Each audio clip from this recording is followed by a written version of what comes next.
Hi, this is Impact 10 from Movies That Matter, the series about the movies that help change the world. Today's topic is Indigenous cinema, and since it's so broad, we've divided it up into subject areas highlighting a movie. Stacy kicks things off with Westerns and The Searchers, followed by me with a short retrospective on American Indian cinema and smoke signals. Then Christopher talks Maori culture and Well Writer, and Lexy closes things out with The Disney Effect and Moana. We're joined in our discussion by special guest Suree Towfighnia, a documentary filmmaker specializing in Indigenous communities. A disclaimer, and we talk about this more in the discussion. I was not able to line up anybody with Indigenous heritage for this video, and I promise to do better next time. So the perspectives you will hear will not be that perspective.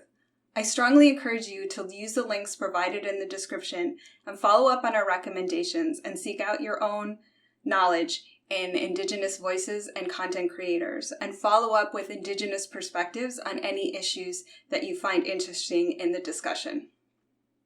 Hey everybody, it's Stacy back for Impact 10, and we really can't fully and properly discuss representation of First Nations people in Hollywood cinema without covering Westerns. Am I right? If we look, I do think it's really interesting to look at the progression of representation in Westerns over the decades. It really does reflect how storytelling has changed, how priorities have changed, and how the public consciousness has evolved. And we can go back to arguably the beginning with John Ford's Stagecoach in 1939, where Native Americans were used for the first time and forevermore as stock villains in this film about 4 white people in a stagecoach trying to cross an expanse of land while some Native Americans, for no good reason at all, just try to annihilate them. So that's fun and was reproduced for, decades afterwards, and audiences ate it up. So I think that's why Ojibwe critic Jesse Wente called it, quote, the most damaging movie for Native people in history. So, but interestingly, 27 years later, and 27 years is a long time, you can see how John Ford evolved in his thinking and how he wanted to portray these characters, because he puts out in 1956 the film The Searchers, which was quite radical for its day. And he takes all the typical tropes of the Western, the good cowboy, the bad Indian, and he kind of messes with them and messes with the audience and forces the audience to grapple with a complicated hero who was actually not much of a hero in the end. You could argue that Ethan, played by John Wayne, doesn't actually do much to help anybody in the end. He basically is just self-destructing the whole time. And that his compatriot Martin Polly is actually much more of the actual hero. And so as Roger Ebert put it, quote, in the flawed version of The Searchers, we can see Ford, Wayne, and the Western itself awkwardly learning that a man who hates Indians can no longer be an uncomplicated hero. This guy Ethan, he's driven by vengeance, he's driven by racism, and he is suffering, it is implied, acutely from acute combat-related PTSD that causes him to do some gnarly things. As author Glenn Frankel puts it, quote, he, Ford, gives you the typical John Wayne character on the surface, but subtly undermines the myth as you begin to realize our great hero is also a psychopath. At the same time, where the cavalry, the U.S. cavalry, which is always, the cavalry is coming means like the good guys are coming to save you. The cavalry is depicted as problematic. They take out an entire village of civilian Native Americans and kill them for no reason.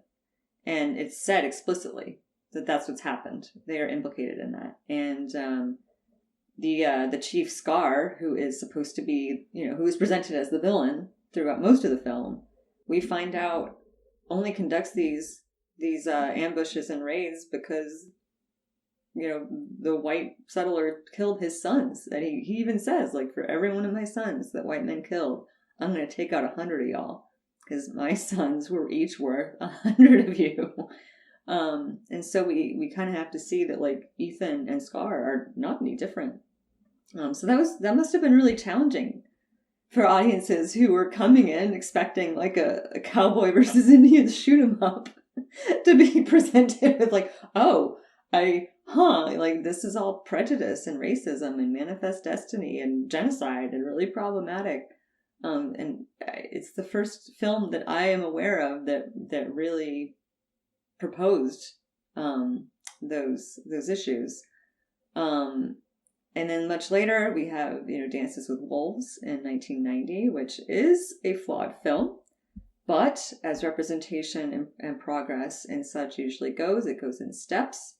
And Dances with Wolves was it was groundbreaking at the time. It was a leap forward at the time, even if it was a flawed one. It's got a lot wrong with it, but it was before Dances with Wolves came out. Authentic representation of Native Americans was not a priority. And after it came out, it was a priority. And so, it's, it has Impact 10 for that reason, right? And it made it possible for, now we have really interesting Westerns that are coming out and exploring these things. Films like, we did an episode on Hostiles in 2017. Go back and check that out. We get really into this stuff. Wind River came out the same year. Beautiful film. The Nightingale. You want to watch it's super dark. If you're trigger warning, this thing is heavy, but you get to see a really interesting depiction of Indigenous Australians and in the time of settlement, of white settlement. So check out these films, The Searchers, Dances with Wolves. They did a lot, and they challenged audiences at the time, and they really did move things forward. So I want to give them their props for that, and I look forward to getting more into this in a minute. See you then. Hi, Nicole here. I'm leaving the discussion of Westerns and that cinematic history to Stacy, and I'm going to be covering a little bit of a retrospective of American India cinema. And when I was doing research for this film, one of the things that came up many times in many articles was a sort of desire or a wish for there to have been an American Indian Black Panther. But there wasn't. And the closest thing I think we have to it came out in 1998. It's a movie called Smoke Signals. It's essentially a road trip, a buddy movie starring Adam Beach and Evan Adams. It starts out on a reservation and takes them to Phoenix, Arizona, where they look into finding Adam Beach, the character Victor Joseph's, going to pick up his father's ashes. I'll get a little bit more into the movie, but a little bit of context about it and why this movie is so important is that sadly, there just really hasn't been a huge amount of American Indian cinema outside of Westerns. That's not to say there haven't been any. Very early on, we have Nanook of the North, made in 1922, a documentary about the Inuit people in Alaska. And that was interesting, followed up by another tentpole film, Tanner Juat, apologies, The Fast Runner, which came out in 2001 and was filmed entirely in the Inuktitut language. I did YouTube these, apologies for pronunciation. But that also came out in 2001 and followed by Wind Talkers in 2002 about the Navajo Code Talkers, also starring Adam Beach from Smoke Signals. So there does seem to be somewhat of a kind of cluster around the turn of the century, but Smoke Signals, as important a movie as it is, it won the Sundance Audience Award. Tanner Juat also won a Cannes Award. It really hasn't led to a huge, watershed moment of American, or frankly Canadian. A lot of the Adam Beach is Canadian, and a lot of the Smoke Signals actors are Indigenous Canadian. It really didn't open the floodgates in a way that I wish it would, you wish it would. But I don't want to say that takes anything away from the gem of the movie that Smoke Signals is. And the reason I want you to watch this movie, and I picked it, is, again, it really is kind of it was a modest box office hit when it came out in 1998. It really is like the one, unfortunately. Part of what I love about it so much is that director Chris Eyre really balances, in a very difficult way, the not shying away from some of the difficulties of life on the reservation, some of the difficulties we're aware of in the American Indian community, such as, low income, unemployment, alcoholism, all of that is there, and it's treated earnestly and with great sensitivity, but it's not, as one filmmaker put it, it's not poverty porn of reservation life at all. It shows the strength of ties in the family, the community on the reservation, beautiful cinematography of Coeur d'Alene in Idaho, where the movie is set. And it's so he really walks a fine balance between showing the problems but not letting the problems overwhelm the film. At heart, it's, like I said, it's a buddy movie. There's a lot of wonderful cultural elements, like making fry bread, talking about how to be an Indian man. I will spoil this for you. You got to let your hair stay loose, which I had major hair envy in this movie. And it really is such a beautiful film about family and relationships, and cultural heritage and ethnic heritage that I think is so worth checking out. It more or less launched the career of Adam Beach. He was basically not stopped working.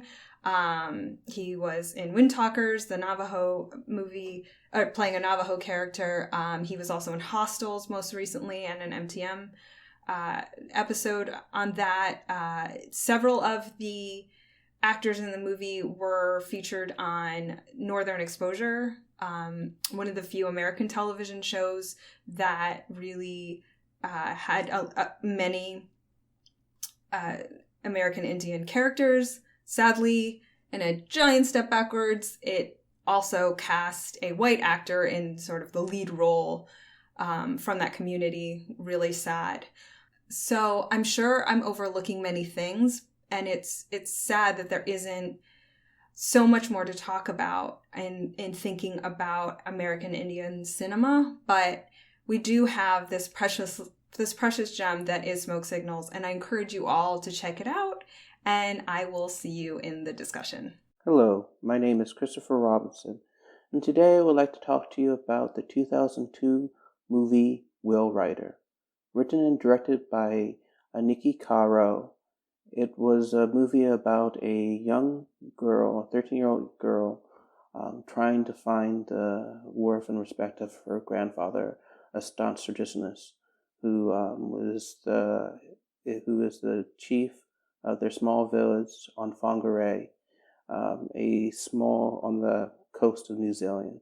It's a movie about a young woman, a Maori woman, growing up in the culture, trying to get her love of her grandfather. It's a beautiful movie. I highly recommend you should see it. It's wonderful. The young lady, she was nominated, Keisha Castle Hughes, she was nominated for an Oscar when it came out, of her leading lady. And it's always been a film that's been close to my heart, that I have a lot of emotions and feelings for. Talking about the intersection between trying to keep to tradition while dealing with a modern world with a lot of influences, and when you should hold on to tradition and when you shouldn't. The original writer of the novel who came out with this, he was original writer of the novel. he came up with this because for two reasons. One, when he was in New York, he saw when the whale got stuck came up the river. And two, his daughters always wished that, was saying, why can't we have a story where a girl is a hero? A little girl saves the day, and he wanted to write that story, which he did. And it was a part of this aspect. The original novel was 1987, was part of a long-going fight that the Maori people had to make sure that their language and culture, or Takanga Maori, was not lost and assumed by New Zealand and the immigrants who came into New Zealand. They fought for a long time. We can start off with the Treaty of Waitangi in 1840, which they were supposedly given full rights as citizens of the crown, independence, and be able to protect their culture. And it wasn't until 1975 when there was the act of the Treaty of Waitangi, where they created a council that was able to get classified Maori culture as being sacred and being protected by that treaty. Therefore, to promote it, to make sure that in getting promotions, having schools to be able to teach your children the language, making that one of the official languages. So it becomes part of the culture. And the Maori, through, like you can see, the All Blacks rugby team and things like Whale Rider, have always fought to make sure their language is collected and respected and captured in public media. And they've been fighting a long time. It's a long civil rights fight. And I love this movie in that it talks about trying to protect your culture, but making sure that you're willing to adapt as needed, be able to find the right leadership, female leadership in this case, just to protect your culture and teach the children. And that was an ongoing theme in there, was making sure the kids know their history, which has been an issue with a lot of groups, and indigenous groups in particularly, of losing culture, the language dies out, or people not knowing, like we can say African Americans, a lot of their history was lost during the slave trade. And this film really talked to me about trying to connect that youth with the aged, elderly, and get that love and unity and respect, and to make sure kids can learn. It's a very beautiful film, and the Maori have done very well of integrating into New Zealand and making sure their culture is loved and honored. And I think it was a great example of the diligence of hardworking people to keep that. So hopefully you can see the Whale Rider. Thank you. Hey everyone, it's Lexy here for back another episode of Impact 10. Today we'll be talking about the movie Moana and also examining a little bit of Disney history in terms of how they've portrayed bi-POC characters in the past. And before I get started, I acknowledge that this is a topic that could deserve its own video. It could be an hour plus of content, probably even more. So I'm sorry if I don't get to everything in this intro, but hopefully more things will get fleshed out in the second half of the video in our group discussion. And Moana was a pretty big deal when it came out. It was considered a big step forward for Polynesian representation in the mainstream media, especially because it was coming from a company like Disney, and Moana was going to be, the next Disney princess. And while the movie's not perfect, I think it's considered to be one of the more respectful portrayals of non-European culture by Disney. But before we talk about Moana too much more, I want to go back in time and look at Pocahontas, which also examines a different indigenous culture more here in the U.S. And for Pocahontas, some of the most frequent criticisms by different Native groups are the different stereotypes present in the movie, the sexualization of Pocahontas, and then also to quote Chief Roy Crazy Horse of the Powhatan Lenape Nation, He says it's a self-serving myth at the expense of the Powhatan Nation. And to expand on this a little bit more, the film sets us up to like Pocahontas partly because, she tries to make peace between the white settlers and the Powhatan tribe that she's a part of. And the film creates this false equivalency between those two groups of they both have their good parts and they both have their bad parts. And this is especially apparent during the climax of the film when both groups are sort of marching towards each other in this violent, aggressive way. Whereas when you look at, history and the treatment of white settlers and how white settlers treated Native Americans, they're nowhere near the same level of bad. The white settlers came in and they, raped, killed, brought disease, and took land from Native Americans who were already, here. So fast forward 20 years, we get Moana, and actually in between that, we do have Lilo and Stitch, which has some portrayal of, Native Hawaiians specifically. And that there's definitely a similar conversation to be had around that movie, but look it up, or maybe it'll come up later in the video. There's a lot of similar points or touch points between Pocahontas and Moana. There's, a grandmother figure. The main character's dad is the chief of the tribe. We've also got sort of water and its, symbolism and importance in both films. But there are some improvements that they make, in Moana. They take romance out of the equation entirely. There's no Romeo and Juliet tale between Moana and some white guy, and there's also no white people in this story. The focus really is on Moana, her journey, and her culture, especially in the beginning of the movie. Moana also isn't, a stick figure. She's got, muscular or sort of normal, strong arms, strong legs. She's not, sexualized in the same way that Pocahontas was. She is an actual, young girl in the film. But the film is not perfect. The main criticisms that I saw from people who are Polynesian was that the movie takes different aspects from different Polynesian subcultures and sort of presents them as one in the movie and combines them all together. And I think this criticism comes from a similar sentiment of, American Indians here in the US, where they typically don't like being lumped together because they all have their own traditions. They're not all the same people. And that, Native Americans here in the US would rather be referred to just by their specific tribe as opposed to Native American. There's also some criticisms about how Maui, looked in his portrayal, in sort of relation to the mythos around him. There's also, even though the voice actors were Pacific Islander, the directors and a lot of people at the top level were still overwhelmingly white.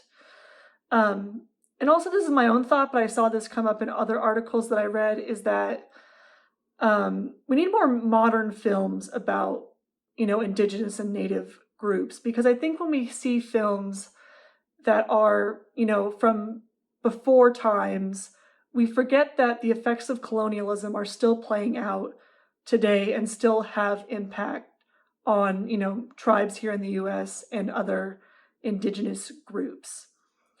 So to conclude, the movie, it might not be perfect, but I think most would agree that just seeing a face that looks like you or someone who is Polynesian on the screen means a lot for people who are Polynesian, and seeing their traditions in front of a mainstream audience. But also with more recognition sort of comes its own host of problems, particularly when your culture is part of the consumption. And this can lead to some sticky situations, especially when you're dealing with a company that wants to profit off of your culture. You can get maybe insensitive costumes like the Maui costume. And there's also sort of the negative side effects of, all these tourists coming in just to consume and not really respect what they're consuming. So it's important to look at who benefits from these narratives sometimes, especially these companies, and how they do so and to question that. I look forward to seeing you in the second half of the video. Well, welcome back, everybody. We are here for the discussion, and we are joined by a guest, Suree Towfighnia. Suree, you want to introduce yourself? Sure. Thank you for having me here today. My name is Suree Towfighnia. I'm originally from Chicago, and I'm a documentary filmmaker who's currently also a teacher. And I work in kind of all over the country, but basically I'm currently in Olympia, Washington, where we are on Coast Salish lands out here with the Medicine Creek Treaty Territory people. So I work at Evergreen State College currently, teaching the next generation about nonfiction and filmmaking in general, moving image work, and I've been here for the past 3 years. Wonderful. Thank you for joining us. The hardest part in doing my section was, frankly, how little body of work there was for me that had hit mainstream audiences from American Indians. And I know you've worked extensively with the Lakota people. Do you have thoughts on why there isn't more? Yeah, I have a lot of thoughts on that, but mostly it stems from who controls the purse strings and who the producers are in Hollywood. There's some great films out there that your viewers can reference. One is called Real Injun, talking about the role of Native Americans in the film industry. But basically, when people are thinking about kind of continuing on legacies of colonialism and you look at who's in charge of those systems, you know, I come from a history background, and I've learned recently that history as a discipline in the United States was written by white supremacists, and that if you look at who's writing our histories, and then we're reading these histories, we're sort of perpetuating these things. And then as people get more and more money and develop more and more films, I mean, I can't speak from these backgrounds. I can speak from what I've seen in my work as a filmmaker. I think in a short answer, it would be that it's, you know, who's funding, who has power, right? It's that same power dynamic. Who has power to tell which stories and who's funding which stories and how can they be told? You know, there's lots of great films by Marlon Riggs and other African-American filmmakers that also speak to this notion from an African-American perspective. But I could say that, like, in my opinion, I would say it's kind of comes from the distribution and the funding. Yeah, I mean, something that I was thinking about, and, you know, feel free to chime in, anyone on this one. So Lexy and Christopher, you both sort of covered some Maori filmmaking as well. And Christopher, you had said in your clip something about the All Blacks and is it Haka dance that they do? And sort of the first thing that jumped to my mind when you brought that up was sorry, Stacy, our resident Georgian below me, the tomahawk chop. Like, those are not the same thing. You know what I mean? No. I mean, no. I mean, yeah, like you said, no, it's just, you could definitely see, especially since we live in the Washington, D.C. area, the exploitations of Native Americans for sport. It was just thankfully recently FedEx stepped in, and when you start, like you said, pulling those purse strings, they got it to change its name to the Washington football team, area football team. So progress. But like I said, it only happens when people, like when the monetary money comes involved, people get to make those chants. But it's just that having these, being able to have it as a sense of pride and actually show it as not just, it's so embedded into New Zealand culture, and they're doing such a great job of making sure that of claiming it and keeping it valid. It makes it a source of pride, and it's actually pride in your heritage, which is, you can see that's difficult. It's difficult to get to that critical mass when you can do that, when you can keep yourself from being overrun. We could all look to New Zealand as an example of like how to better do everything, essentially. Yeah. I can't think of anything they aren't superior at. I mean, they had their problems too. They had their problems, but they're doing a lot of good things now. So yeah. Yeah. Not perfect, but they make an effort to like integrate Maori culture into every aspect of like New Zealand's civic and cultural life. Right, and that was, like I said, my component was about the treaty that allowed them to be considered people under the crown instead of having the separate sovereignty that Native Americans have. So it there was pros and cons, but it allowed them to keep being able to make sure get their influence, and that took a lot of civil rights activism to maintain that power, to gain that power, and get that cultural cachet to be able to make those changes.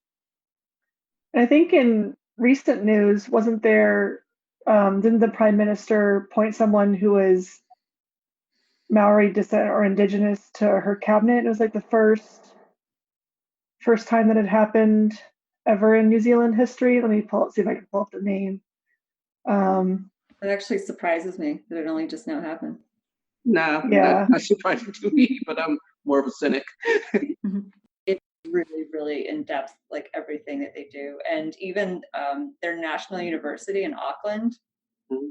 Every new bunch of students that comes in is invited to like this sacred ground in the middle of, it's like a city campus, right?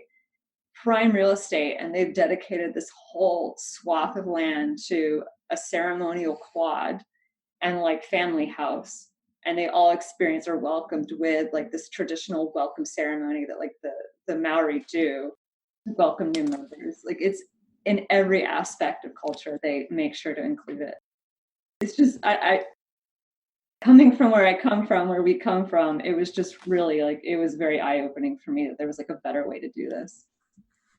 No, like I said, yeah, the treaty gave them a lot of options. Being considered citizens of the crown, and then the recent decision that they were allowed to make the culture considered a treasure has given them options to make this push. You can see that with, you can correct me if I'm wrong, but with the sovereignty aspect, and at least in Native American, it's been very difficult to push it for the U.S. government to protect the Native American cultures in the same way, or at least get it as supported as promoting the culture to the mainstream.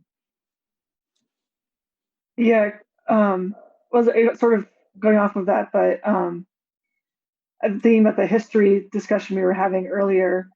I remember when I was learning about, U.S. history and, sort of the treatment of different Native populations here in the U.S. I remember, I think partially because I didn't know anyone who was American Indian personally, I remember just the way that all the education was framed. It seemed like this was this culture of the past, that it didn't really like exist.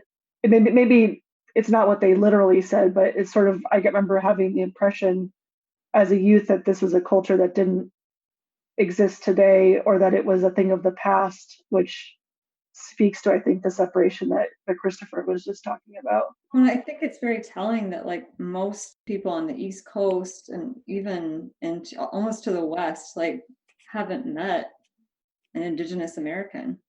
I didn't meet, I don't think an Indigenous American until I moved to Portland, Oregon when I was like, I don't know, 30 something. Yeah, I mean, I think it's a little bit different if you grew up in the DC area, maybe, where you could have a little more impact. I mean, we still have. I like how history's tried to rewrite this now, Indian Hit Highway, and saying, "Oh wait, it doesn't mean what you think it means." I said, "No, it meant exactly what it thinks it means." It's and horrible. like, I remember yeah, I moved here and I was like, what, like literally heads? And people are like, yeah, heads. yeah. Nicole. And I was like, who hasn't renamed this? Like, and it hasn't been renamed. It's horrible. It's Virginia. I mean, like they're still trying to fight, trying to get rid of the Confederate names. Yeah, that's a whole nother kettle of fish. But, yeah, like you mentioned, white supremacy makes the history, and yeah. I know it's hard to follow after you say that. It's just kind of like, yeah. So what we can try to do is like just be educated, right? Which is, I think, the goal of the films that I try to make, and the communities I try to work with. And even to your point, Stacy, I believe you made the point about like not meeting any until you came out to Portland. I would say also probably maybe you met millions, but you just didn't know it, right? Because we're not out there like getting to know people. One thing that I appreciate about working in different communities is like, and that's why I tried to do that with you all, is like get to know who we're talking to and just kind of ask a little bit about you, because that's how the conversations get built, right? So you know a little bit about me, being from Chicago, but I'm not Native American. I just want to make that clear.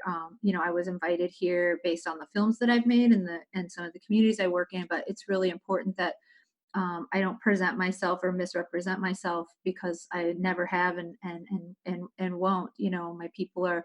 My father was an immigrant here, and just knowing at a young age, like all of the names from Chicago are very much the same, and you know, the histories of like some of the first leaders were Indigenous leaders that kind of formed the communities of Chicago, like DuSable and different people. But I was never taught that in my history book, right? But what's happening now is that youth are being taught these things. They might be a little bit later, they might be outside of the mainstream of their education system, but with the internet, with community groups, with organizations, with your programs such as this, you know, people can access information, so that, you know, we have like generations of kids that won't be taught like lies as truths, or maybe the truth might be expanded. So thinking about representation, it's about kind of leveling the playing field of, you know, there might be many truths, which we all know, but I wanted to make films as a way to expand what the truths are. So it's not just limited and controlled by those distributors in the Hollywood side,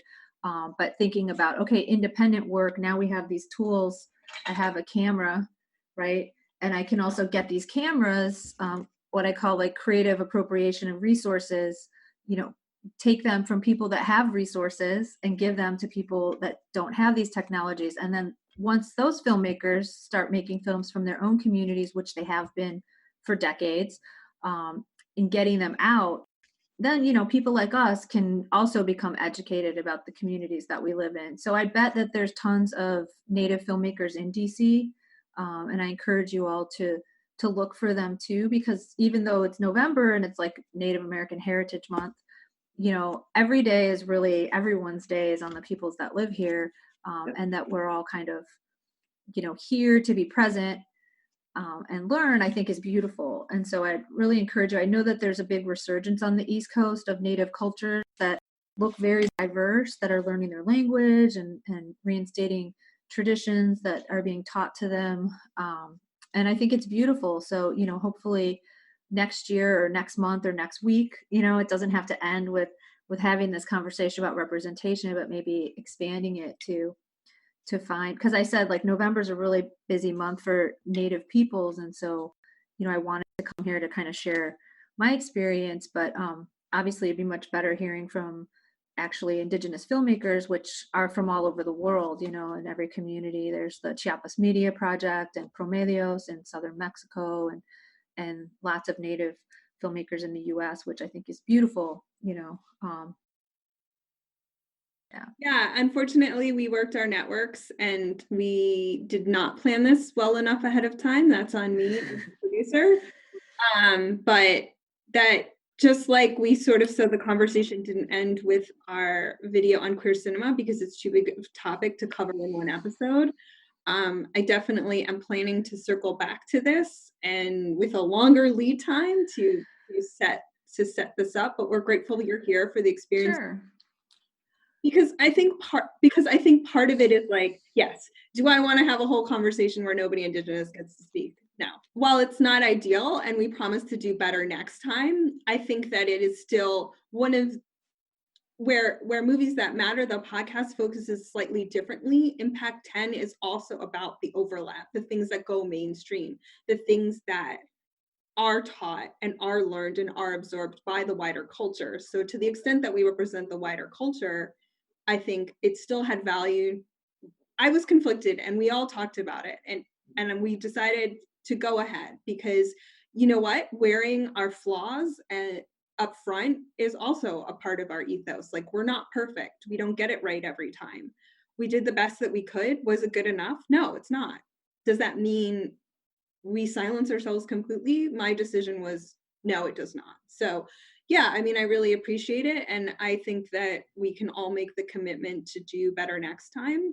Yeah, I think the point that I want to make is like, if we speak from our own truths, that's always more authentic anyway. And so not wanting to speculate what other motivations might be from other filmmakers, but I could say, like, for me, it's definitely about widening the reach as an American.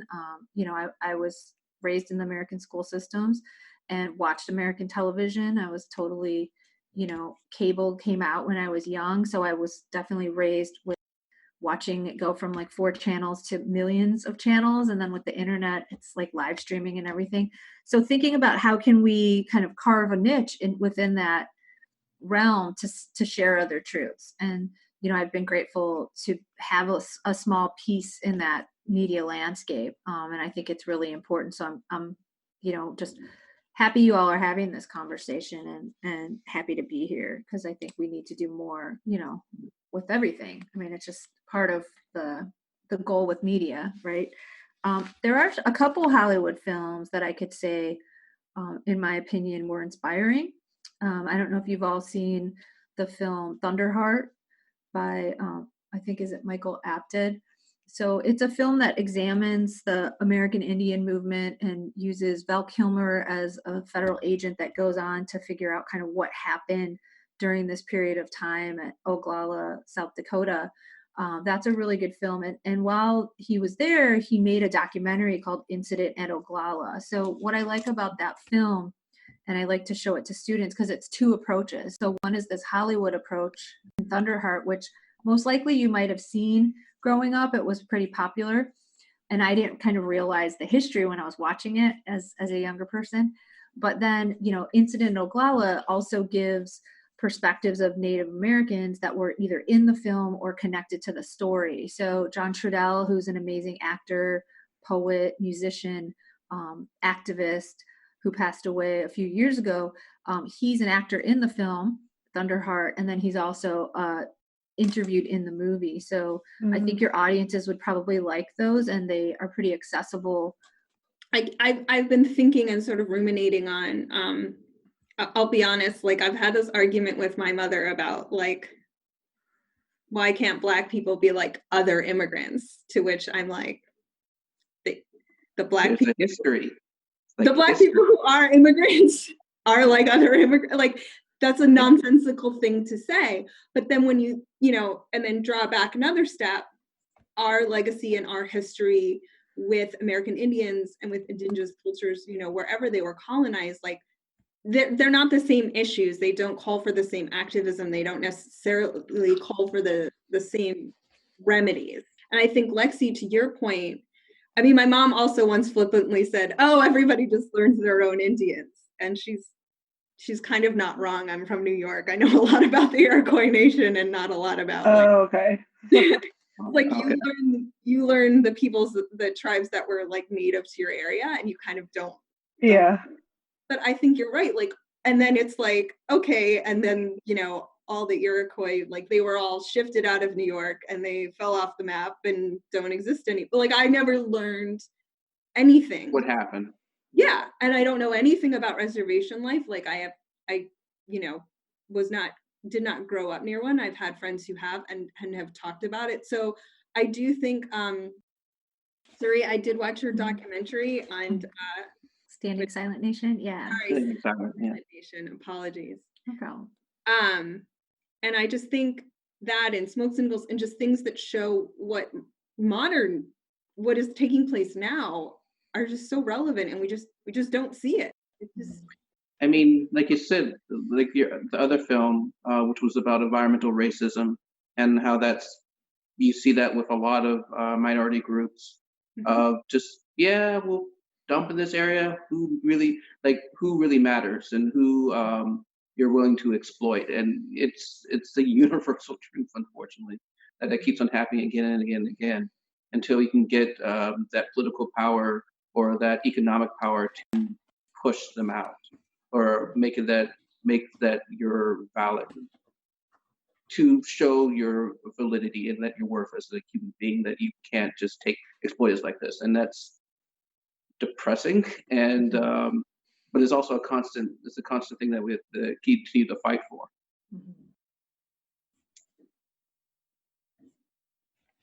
And that's a place where stories become important, right? Like the stories we tell, the stories we listen to and watch, they change our priorities and the pressure we put on lawmakers, right? And corporations. Yeah, and I think, back to sort of your topic area, what did you called Stagecoach like the worst movie ever made for, what was the quote? It's the most destructive film for Native Americans ever made. And not my quote, it was an Ojibwe critic, but yes, you're recalling that correctly. Yeah. And so I think, the flip side, when we talk about Impact 10, and we've had offline conversations about this, like impact works both ways. Mm-hmm. Sometimes things are Impact 10 and have utterly destroyed.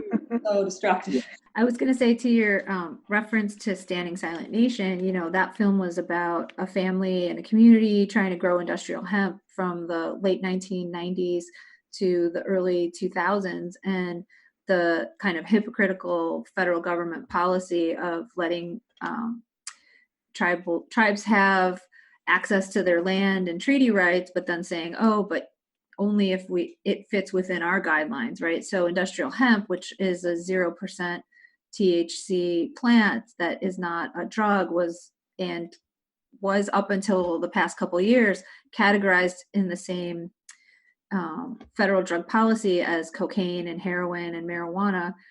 Since then, it's been written into the Farm Bill that it was decriminalized. So that film was part of a larger movement, which I think is also something that's beautiful about DC, is that, it took lobbying efforts for 20 or 30 years to finally push that Farm Bill that decriminalized industrial hemp. And now it's slowly gaining more, growth opportunities around the country. But, the white plumes were out there sort of risking everything to try to grow that plant. And that's how we were brought to that region. And that's how I became connected to that community, was through researching farmers in the Midwest who had been working within the systems to try to say, like, hey, why can't we grow industrial hemp? And fighting that really, really slow growth channel that ultimately ended in the Farm Bill. But I think what was, nice about having our film from another perspective and seeing kind of the dire circumstances that really left no other opportunities out there. I mean, you can see that Pine Ridge is very remote. It doesn't have a lot of access to resources or jobs, but has a giant land base that they've protected and fought for. And many people lost their lives protecting that space. So hemp can grow anywhere. And now it's kind of a no-brainer. Like, we all have probably hemp products that we buy every day, hemp seeds in our cereal. But, 20, 30 years ago, there wasn't that kind of stuff. So we're seeing how this plant can help heal contaminated soils, contaminated water. So, I'm grateful that the film was able to kind of help support the actual lives and in terms of like documenting people that were living their actual lives, and then became like an educational tool that was on PBS, which is a great thing that we have, public television dedicated to promoting like stories that matter to wider audiences. So, to all your points about that, like, yeah, all these kind of Westerns can be destructive, but the Wild West is kind of still alive in a lot of these regions. And we could see from the past few years, we could make Westerns right now and they would probably blend right in some ways with what we saw back in the 50s. But, I'm grateful that like having documentaries and other kinds of films that can help, just share alternate stories, then can also beyond what they call beyond the box, or now it's like, who knows what we're streaming, like beyond the stream. Films can have impact by supporting legislation, supporting community groups, offering people a way to share a story so that it becomes accessible in their community. So that's part of our work too, is once we get the film out there, we distribute it grassroots style, and we'll just give out DVDs to people and say, like, you can have this if you share it with your family and then give it to someone else. So those kind of word of mouth things, I mean, now if we did it, we'd probably just stream it online, right? Of course, with the film we followed up with, Crying Earth Rise Up, about water protection, it became like really, really real, because I always call those two films like the hemp dream versus the uranium nightmare. So then discovering that uranium's in water supplies around the Great Plains, and what's the impact on that, the cancers and birth defects and things like that, it definitely became a much different picture for me, again, coming from Chicago and my background, where I can just turn the tap and water gets turned on, and pretty much try to trust my local water supplies. Out there, they didn't really have the same ability. And of course, we see now that the language of water is, we all are concerned about turning our water on everywhere we are. So that's another kind of decade-long work that we've been involved in, or now it's been 15 years, just trying to educate people about water, which is definitely hemp is important, but we can't survive without water. So that's kind of what the next chapter of our work brought us to. Well, and you can see, I don't know if people know this, like one of the first things Trump did when he came to office was shut down the Environmental Justice Unit at the EPA, which is solely devoted to the intersection between minority communities and the environment, which Christopher has used it before, like there's a strong overlap. And I think that, you cannot talk about, I mean, I know, if I know any Indigenous peoples at all, it's what I know about South America and the previous life I studied there. And like, in Bolivia, in their huge water fights against Nestle, like when you talk about Indigenous rights, so many other issues have to get pulled into it. We could do a whole episode of me just reading drug policy, which we will not do. But I was like, when I, starting the documentary, it was like, oh no, just more people hurt by drug policy in this country. Like, it is overwhelmingly impacted a lot of different communities, and here was one that I hadn't even thought about. And so I think some of the value too in raising up these voices is to say, like, it's not just about, us hanging out on the res and doing whatever. That makes for a fun movie, don't get me wrong. But there are also all these other issues that come into play that not having the representation like ignores all those other issues too. Yeah, I think there's an aspect to colonialism that, I mean, I'm not going to shock anyone by saying that it's, still active now, where I think there's just an aspect of this, the group, this white culture that is completely severed from the land that we come from, and in some cases our own bodies, that plays out in this kind of like dominating way over the earth, over bodies, over anyone who is not from. So it's like us versus everything else. And we are coming, and everything else includes humans, and it includes the standing silent nation of plants, and it includes the water, and everything else is to be consumed and used. And there's a definite, like, I don't mean this in the sense of religion, but there is a spiritual deficit that is informing that. If we really are kind of stepping back to kind of look at, all of that. But I think that's, and again, stories combat that, right? Stories are almost like our last vestige of kind of spiritual connection in a very numb, almost decapitated, and I mean that in a figurative way, kind of culture. Yeah, and thinking about, hopefully, as we were talking about earlier, that, hopefully the history books will be changing, or that education will be changing in some regard, that I hope that, and also I think this point also comes up with, talking about the effects of racism and all that a lot of people seem to be surprised how years and decades and, all this time of, beating down on this one group in this way can still have, lasting effects today. And I hope that, that point of how, colonialism is still present, hopefully gets into more people's minds as we move forward. Well, and then you also have to worry about the backlash when you actually trying to tell the real history. You're being quote unquote un-American or unpatriotic. When you talk about how everything wasn't shining city, and you have to deal like a couple of steps forward, a couple of steps back. It's this whole balance of trying to figure out how to talk about history and make sure it gets into the audiences and get people informed.